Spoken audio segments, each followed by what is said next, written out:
የመካከለኛው ምስራቅ የእሳት ነበልባል ከኢራን ተሻግሮ አውሮፓ ደርሷል። በአሜሪካ ድንገተኛ ጥቃት ክንፏ የተሰበረ የመሰላት ኢራን መላውን ዓለም ያስደነገጠ አደገኛ እርምጃን ወስዳለች። Israel says buildings have been hit in Tel Aviv as Iran continues to target areas across the country. እስካሁን ድረስ የሚሳኤሎች ርቀት 2000 ኪሎ ሜትር ብቻ ነው ስትል የነበረችው ቴሄራን ዛሬ ግን ያንን ርቀት በእጥፍ በማሳደግ በ4000 ኪሎ ሜትር ርቀት ላይ የሚገኙትን የአሜሪካና የእንግሊዝ የጦር ሰፈሮችን በመደብደብ ዓለምን አስደንግጣለች። ኢራን ታይቶ በማይታወቅ ሚሳኤል ምድሪቱን ማናወጥም ጀምራለች። You see it as well as I do. You see the tremendous progress that's being made. Their missiles are being wiped out rapidly. Their launchers are being wiped out. በኢራቅ ዋና ከተማ ባግዳድ የሚገኘውና የአሜሪካ ኩራት የሆነው የሎጂስቲክስ ማዕከል በኢራን ካማኬዝ ድሮኖች ወደ አመድነት ተቀይረዋል። ማዕከሉ በእሳት ሲጋይ አሜሪካ በታሪኳ አይታው የማታውቀው ውርደትን ተከናንባለች። በሌላ በኩል ደግሞ በኢራን ላይ ጦርነት ያወጁት የእስራኤሉ ጠቅላይ ሚኒስትር ቤንጃሚን ኔታንያሁ በፖሊስ ቁጥጥር ስር እንዲውሉ ትዕዛዝ ተላልፎባቸዋል። የእስራኤሉ ጠቅላይ ሚኒስትር ቤንጃሚን ኔታንያሁ ላይ የወጣው የእስር ማስያዣ ከፍተኛ መነጋገሪያን ፈጥሯል። በሌላ በኩል የነዳጅ ዋጋ ሰማይ ነክቷል። አንድ በርሜል ነዳጅ $113 ገብቷል። በስተመጨረሻም አሜሪካ ለኢራን እጅ ሰጥታለች። በኢራን ላይ የጣለችውን ማዕቀብ በድንገት ለማንሳት መገደዷ ከፍተኛ መነጋገሪያን ፈጥሯል። አሜሪካና እስራኤል በበኩላቸው በናታንዝ የሚገኘው የኢራን የኒኩሌር ተቋም ላይ በጋራ በፈጸሙት የአየር ጥቃት የኒኩሌር ጣቢያ በድጋሚ ጋይቷል። የኢራን የአቶሚክ ኃይል ድርጅት ቀይ መስመሩ ተጥሷል ሲል በቁጣ መግለጫን አውጥቷል። ሂስፓንና ፓርቺን በከባድ ፍንዳታ እየተናወጡ ነው። ግዙፎቹ ቢ52 እና ቢ1 የቦምብ ጣይ አውሮፕላኖች የኢራንን ሰማይ ተቆጣጥረውታል። የኒኩሌር ጦርነት ደውሉ አሁን ተደውሏል። አየር ላይ ቦምብ እየዘነበ ባለበት በዚህ ሰዓት ከፔንታጎን የወጣው መረጃ ደግሞ ይበልጥ ያስፈራል። ፕሬዝዳንት ዶናልድ ትራምፕ የእግረኛ ጦር ወደ ኢራን ግዛት እንዲገባ ትዕዛዝ ማስተላለፋቸው ተሰምቷል። የባህር ኃይል ወታደሮችና ግዙፍ የጦር መርከቦች ወደ ቀጠናው እየተመሙ ይገኛሉ። ትራምፕ ለጋዜጠኞች አልናገርም ያሉት ያ ምስጢራዊ እቅድም ተጋልጧል።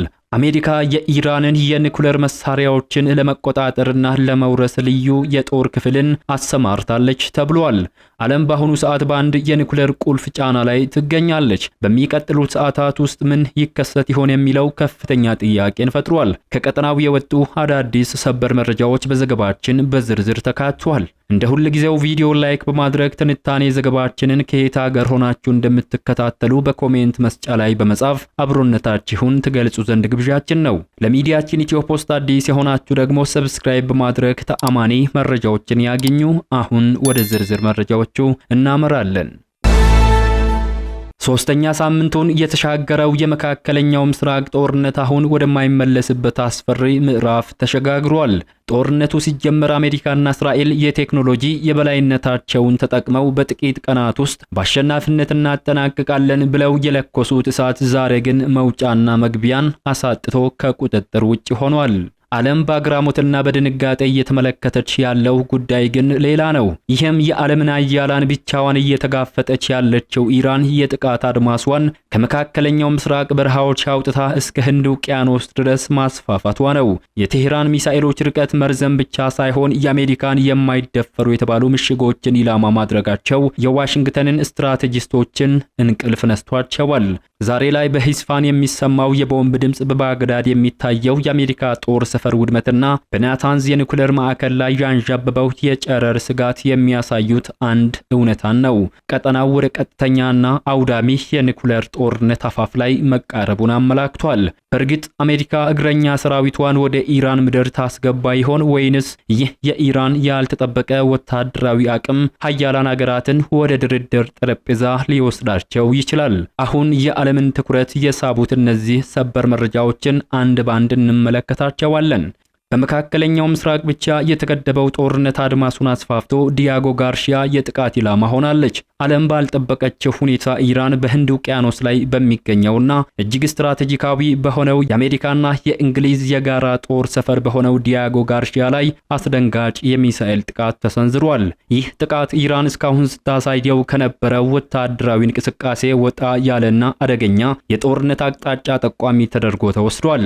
ኢራን 4000 ኪሎ ሜትር ርቀት ያህል የመምዘግዘግ አቅም ያላቸውን ሁለት መካከለኛ ርቀት ተወንጫፊ ባሊስቲክ ሚሳኤሎችን ወደ ጦር ሰፈሩ አልማ ተኩሳለች ተብሏል።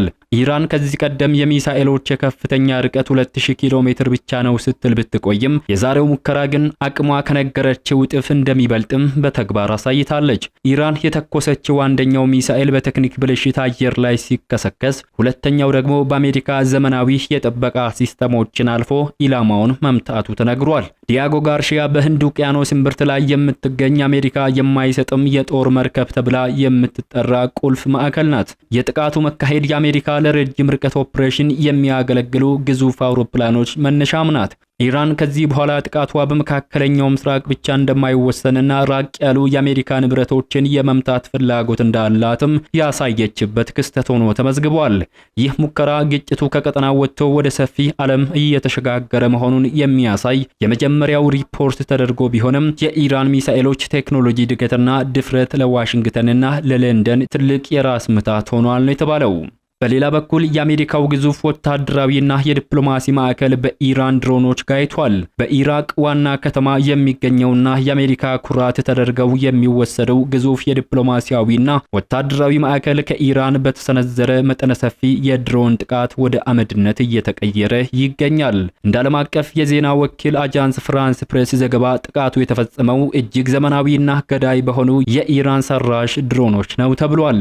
የጥቃቱ ኢላማ በባግዳድ ዓለም አቀፍ አውሮፕላን ማረፊያ ቅጥር ግቢ ውስጥ የሚገኘውና እጅግ ምስጢራዊ የሆኑ የአሜሪካ ወታደራዊ መረጃዎችና ሰራተኞችን የሚያስተናግደው የሎጂስቲክስ ማዕከል ነው። ተከታታይ የድሮን ጥቃቶች ማዕከሉን የቀደዱት ሲሆን በተለይም ሶስተኛው የድሮን ጥቃት ካረፈ በኋላ በወታደራዊ ካምፕ ውስጥ ሰማይ የሚነካ ግዙፍ የእሳት ቃጠሎ ተነስቷል ነው የተባለው። የባግዳድ ነዋሪዎች ከፍንዳታው ብርታት የተነሳ መሬቱ ሲንቀጠቀጥ እንደተሰማቸውና የከተማው ሰማይ በጥቁር ጭስ መጋረዱን ገልጸዋል። ይህ ማዕከል ለአሜሪካ በመካከለኛው ምስራቅ ለምታደርገው ማንኛውም ወታደራዊ ኦፕሬሽን እንደ ልብ የሚያገለግል ቁልፍ ቦታ ነበር። የዚህ ስፍራ መመታት አሜሪካ በቀጠናው ያላትን የበላይነት ጥያቄ ውስጥ የሚከትና ለዋሽንግተን ትልቅ መርዶ ሆኖ ተመዝግቧል። ይህ በእንዲህ እንዳለ በኢራን ላይ ወታደራዊ ዘመቻ የከፈተችው አሜሪካ በኢራን ላይ የጣለችውን ማዕቀብ አንስታለች። አሜሪካ በኢራን ነዳጅ ላይ የጣለችውን ማዕቀብ በጊዜያዊነት ማንሳቷን ገልጻለች። በከፍተኛ መጠን የጨመረው የነዳጅ ዋጋ እንዲቀንስ እየጣረ ያለው የአሜሪካ መንግስት ግምጃ ቤት ቀድሞውኑ ባህር ላይ ያለ የኢራን ነዳጅ ለ30 ቀናት ከማዕቀብ ነፃ እንዲሆንም ወስኗል። የግምጃ ቤት ሚኒስትሩ ስኮት ይህ የአጭር ጊዜ ፍቃድ 140 ሚሊዮን በርሜል ነዳጅ ወደ ዓለም የኢነርጂ ገበያ እንዲገባ እንደሚያደርግ በኤክስ ገጻቸው ላይ ባሰፈሩት መግለጫ በመግለጽ ኢራን ላይ የተጣለው ማዕቀብ ለጊዜያዊነት መነሳቱን አረጋግጠዋል። ይሁን እንጂ ኢራን ከነዳጅ ሽያጭ የሚገኘውን ትርፍ ለማግኘት አደጋች እንደሚሆንባትም ተናግራለች። የማዕቀቡን ማንሳት ውሳኔ ቀድሞውኑ እየተጓጓዘ ያለ ነዳጅ ላይ ብቻ የተገደበ መሆኑን የገለጹት ሚኒስትሩ አዲስ ግዢ ወይንም ምርት አይፈቀድም ብለዋል። የአሜሪካና የእስራኤል ጦር በበኩላቸው የኢራንን ከተሞች ሲደበድቡ ውለዋል። ካለፉት ጥቂት ሰዓታት ወዲህ ከመካከለኛው ምስራቅ እየወጡ ያሉ መረጃዎች እንደሚያመላክቱት የአሜሪካ የግዙፍ ጦር አውሮፕላኖች የኢራንን የአየር ክልል ጥሰው በመግባት መጠነ ሰፊ ጥቃት እየሰነዘሩ እንደሚገኙም ተነግሯል። ቀደም ብለው የኢራንን የአየር ክልል ተቆጣጥረው የነበሩት ቢ1 ላንሰር የተሰኙት ስትራቴጂካዊ የቦምብ ጣይ አውሮፕላኖች አሁን ደግሞ ይበልጥ አውዳሚ በሆኑት ቢ52 ተቀላቅለዋል። እነዚህ ሁለት ግዙፍ የጦር አውሮፕላኖች በአንድ ላይ መሰማራታቸው አሜሪካ የማያዳግም እርምጃ ለመውሰድ መቁረጧንም ያመላከተ ሆኗል። በኢራን እምብርት የምትገኘውና በርካታ ወታደራዊ እንዲሁም የኒኩሌር መሰረተ ልማቶች ያሉባት ኢስፋሃን ከተማም በአሁኑ ሰዓት በከፍተኛ ፍንዳታ ተናውጣለች። የከተማው ነዋሪዎችም ምድሪቱ በእሳት ስትናወጥ ማየታቸውን ተናግረዋል። ከቴህራን በስተደቡብ የሚገኘውና ለዓመታት የአሜሪካና የእስራኤል የስለላ ድርጅት ትኩረት የነበረው ፓርቺኒ ወታደራዊ ኮምፕሌክስም ሌላኛው የጥቃት ኢላማ እንደነበር ተናግሯል።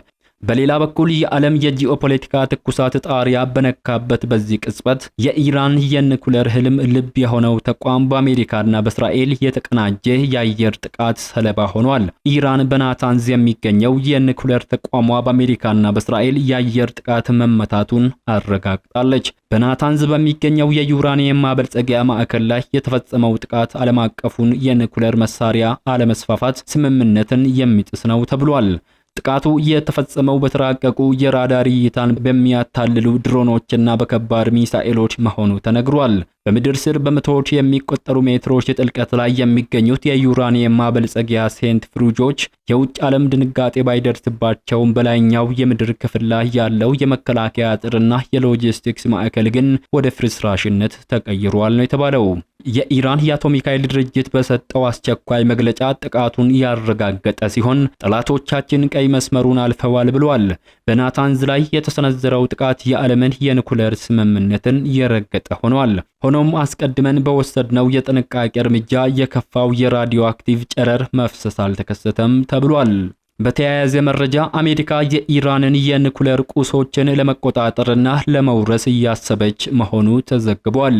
የትራምፕ አስተዳደር አሜሪካ የኢራንን የኒኩሌር ቁሶችን ለመቆጣጠር ወይንም ለማስወገድ የምትችልበትን መንገድ እየፈተሸ መሆኑ ተነግሯል። የተለያዩ የመረጃ ምንጮች በአሜሪካ የቢቢሲ አጋር ለሆነው ሲቢኤስ ኒውስ እንደተናገሩት ወሳኞቹን የኢራን የኒኩሌር ተቋማት ቁሶችን ከሀገሪቱ እጅ ለማስወጣት ሀሳብ እንዳለ ተናግረዋል። እየተዘጋጁ ያሉት እቅዶች የልዩ ተልእኮ እዝ የተባለውን ልዩ የጦር ክፍል አባላትን ማሰማራት ላይ ያተኮሩ መሆናቸውን ሁለት ምንጮችም ተናግረዋል። ሌላ ምንጮች ደግሞ ፕሬዝዳንት ዶናልድ ትራምፕ የኒኩሌር ቁሶችን ለመቆጣጠር የሚወሰደውን እርምጃ በተመለከተ በወጣው እቅድ ላይ እስካሁን ምንም አይነት ውሳኔ እንዳልሰጡ ገልጸዋል። በሌላ መረጃ አሜሪካ የእግረኛ ሰራዊትን ወደ ኢራን የማስገባት እርምጃ መጀመሯ ተሰምቷል። የአሜሪካው ፔንታጎን የእግረኛ ጦር ወደ ኢራን ግዛት ለማስገባት የሚያስችል ዝርዝር ወታደራዊ ዝግጅትን እያደረገ መሆኑን ሲቢኤስ ኒውስ አሁን ዘግቦ ተመልክተናል። ፕሬዝዳንት ዶናልድ ትራምፕ በአሜሪካ እስራኤልና ኢራን መካከል ባለው ግጭት ዙሪያ ቀጣይ እርምጃዎችን እየመዘኑ ባለበት በዚህ ቅጽበት ከፍተኛ ወታደራዊ አዛዦች እግረኛ ጦርን የመጠቀም አማራጭ እንዲያዘጋጁ ጥያቄ አቅርበዋል። ፕሬዝዳንት ዶናልድ ትራምፕ ትናንት በኦቫል ኦፊስ በሰጡት መግለጫ እግረኛ ጦር በየትኛውም ቦታ አላሰማራም ብሎም ቀጥሎም ባሰማራ እንኳ ለእናንተ ለጋዜጠኞች አልነግራችሁም በማለት ጉዳዩን በምስጢር መያዛቸውን ተናግረዋል። የዋይት ሃውስ የፕሬስ ሴክሬታሪያት ካሮሊን ሌፍት በበኩላቸው የፔንታጎን ስራ ለጦር ኃይሎች ጠቅላይ አዛዥ ለፕሬዝዳንቱ ሰፊ አማራጮችን ማዘጋጀት መሆኑን ገልጸው ማለት ግን ፕሬዝዳንቱ የመጨረሻ ውሳኔ አስተላልፈዋል ማለት እንዳልሆነ አስረድተዋል። እንደ ዘገባው ከሆነ ወታደራዊ ዝግጅቱ የአሜሪካ እግረኛ ጦር ወደ ኢራን ከገባ ሊማረኩ የሚችሉ የኢራን ወታደሮችንና ሚሊሻዎችን የት እንደሚቀመጡና እንዴት እንደሚታዘዙ የሚገልጹ እቅዶችንም ጭምር ያካተተ መሆኑ ተመላክቷል። ለአብነትም የአሜሪካ 82ኛ የአየር ወለድ ክፍል ጦርና የባህር ኃይል ፈጥኖ ደራሽ ክፍሎች ወደ መካከለኛው ምስራቅ ለመንቀሳቀስ በሙሉ ዝግጅት ላይ ናቸው ተብሏል። በተጨማሪም ላለፉት ጥቂት ቀናት ውስጥ 3 የጦር መርከቦችና 2200 የባህር ኃይል ወታደሮች ከካሊፎርኒያ ተነስተው ወደ ቀጠናው ማቅናታቸው ተረጋግጧል። ይህ እርምጃ ጦርነቱ ከተጀመረ ወዲህ ወደ መካከለኛው ምስራቅ የተላከው ሁለተኛው ግዙፍ የባህር ኃይል ስምሪት ሲሆን ይህም ፔንታጎን ለፕሬዝዳንቱ ማንኛውንም አይነት ወታደራዊ እርምጃ የእግረኛ ጦርን ጨምሮ ለመውሰድ የሚያስችል ዝግጁነት እንዲኖራቸው እያደረገ መሆኑን አመላክቷል። ፕሬዝዳንት ዶናልድ ትራምፕ በበኩላቸው በኢራን ላይ የሚካሄደው ዘመቻን ለማጠናቀቅ እያሰቡ መሆናቸውን መናገሩን ተከትሎ የኢራን የውጭ ጉዳይ ሚኒስትር አሜሪካ ግን ለዚያ የተዘጋጀች አትመስልም ብለዋል። የውጭ ጉዳይ ሚኒስትሩ አባስ አራግቺ ይህ ጦርነት በኢራን ላይ የተጫነ መሆኑን በመጥቀስ ጦርነቱን ሙሉ ለሙሉ የሚያስቆም የትኛውንም ተነሳሽነት እንደምትቀበለው ተናግረዋል። ሚኒስትሩ ኪዮዶ ለተባለው የጃፓን መገናኛ ብዙሃን እንደተናገሩት ኢራን ጦርነቱን ለማስቆም የሚቀርቡ ሐሳቦችን ለመስማትና ለማጠን ዝግጁ ናት ብለዋል። ነገር ግን ምንም እንኳ አንዳንድ ሀገራት በመካከለኛው ምስራቅ ለተከሰተው ጦርነት መፍትሄን እያፈላለጉ ቢሆንም አሜሪካ ግን ጠባጫርነቷን ለመተው የተዘጋጀች አትመስልም ሲሉ ተናግረዋል። አራግቺ ጨምሮም ኢራን የምትፈልገው ተኩስ ማቆም ሳይሆን የተሟላ ሁሉን አቀፍና ዘላቂ የጦርነት ማቆም ስምምነትን መሆኑን አሳውቀዋል። በስተመጨረሻም በሌላኛው ሰበር መረጃችን ኔታንያሁ በፖሊስ ቁጥጥር ስር እንዲውሉ ትዕዛዝ ተላልፎባቸዋል። በእስራኤል ላይ ጦርነት ያወጁት የእስራኤሉ ጠቅላይ ሚኒስትር ቤንጃሚን ኔታንያሁ ላይ የወጣው የእስር ማዘዣ ከፍተኛ መነጋገሪያን ፈጥሯል። የሰብአዊ መብት ተሟጋች ድርጅት ሂውማን ራይትስ ዎች የእስራኤሉ ጠቅላይ ሚኒስትር ቤንያሚን ኔታንያሁ ቅዳሜ ዕለት በሃንጋሪ በሚያደርጉት ጉብኝት የሃንጋሪ ባለስልጣናት በቁጥጥር ስር እንዲያውሏቸው ጥሪን አቅርበዋል። ዓለም አቀፉ የወንጀለኞች ፍርድ ቤት እንደ አውሮፓውያን አቆጣጠር በ2024 በጋዛ ውስጥ በሰው ልጆች ላይ ለተፈጸመው የጦር ወንጀሎች በሚል በኔታንያሁ ላይ የእስር ትዕዛዝ ማውጣቱ የሚታወስ ነው። ሃንጋሪ ከፍርድ ቤቱ አይሲሲ ለመውጣት በዝግጅት ላይ ብትሆንም ውሳኔው እስከ ሰኔ 2 ቀን 2026 ድረስ ተግባራዊ የማይሆን በመሆኑ አሁንም የፍርድ ቤቱን ትዕዛዝ የማክበርና ተፈላጊዎችን አሳልፎ የመስጠት ዓለም አቀፍ ግዴታ እንዳለባትም ተገልጿል። ይህ የቤንጃሚን ኔታንያሁ ጉብኝት በሃንጋሪ በሚያዝያ ወር ከሚካሄደው ጠቅላላ ምርጫ ጥቂት ሳምንታት ቀደም ብሎ የተዘጋጀ ሲሆን የጠቅላይ ሚኒስትር ቪክቶር ኦርባን መንግስት ለኔታንያሁ ቀይ ምንጣፍ ማዘጋጀቱ በሰብአዊ መብት ተሟጋቾች ዘንድ ከፍተኛ ትችትን አስከትሏል። እስራኤል በጋዛ ለ2 ዓመታት ባካሄደችው ወታደራዊ እርምጃ ከ71,000 በላይ ፍልስጤማውያን መገደላቸውንና 90 በመቶ የሚሆነው የጋዛ መሰረተ ልማት መውደሙን የሂውማን ራይትስ ዋች መግለጫ ገልጿል። ድርጅቱ የአውሮፓ ህብረትና የአይሲሲ አባል ሀገራት ሃንጋሪ የፍርድ ቤቱን ትዕዛዝ እንድታከብር ግፊት እንዲያደርጉም አሳስቧል። የተወደዳችሁ የሚዲያችን ቤተሰቦች ለሰዓቱ ያዘጋጀንላችሁ መረጃዎች የተከታተላችሁትን ይመስሉ ነበር። ከሰዓታት በኋላ በሌሎች አዳዲስ መረጃዎች ዳግም እስከምንገናኝ በያላችሁበት መልካሙን ሁሉ ተመኘን።